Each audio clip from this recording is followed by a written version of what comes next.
I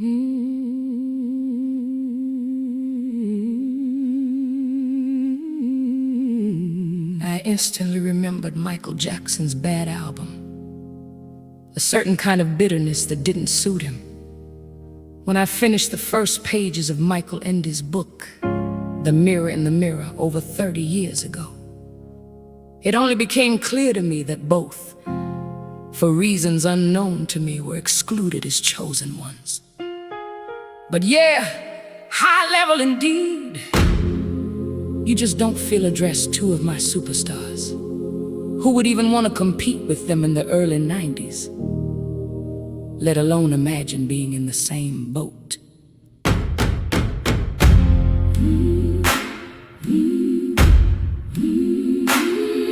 Of course, over the course of life, you realize that you have a mission to fulfill from the very top naturally.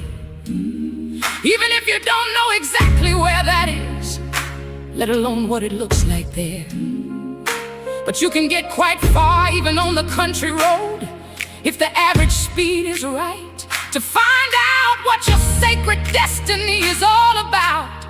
Looking back, it is clearly what no one could have talked you out of anyway. And the clearer this realization, the more gratitude allows us to act with balance. Meaningful synchronicities force themselves upon us. You want to let the whole world share in it. What a stroke of luck. What a stroke of luck. No, it is the sum of all the moments in which we are happy and have accepted no baggage, firmly anchored in primal trust that every soul must use its highest good to utilize it for themselves and everyone else.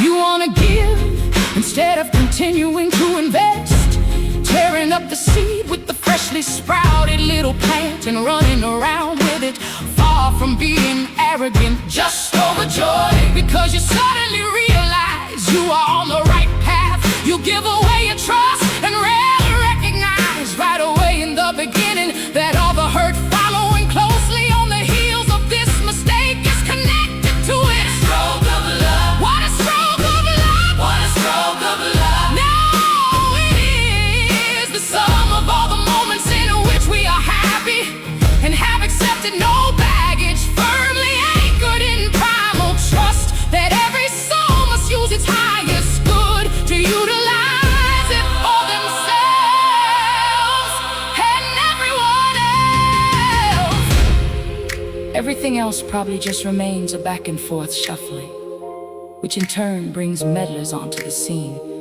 who don't have to mean well with us on any level. Because as the saying goes so aptly, when two people fight, the third rejoices, and we remain the decision makers. At the very latest, the second time around. No one was born to suffer forever, probably even not to suffer at all. To grasp this is probably only possible for many people just now. No one can solve the task of another. Now it becomes crystal clear how important every single soul actually is. We are free to choose. There are always two options: to get to know our sacred calling and to serve love, the only service that needs to be rendered, in which it is actually worth proving oneself.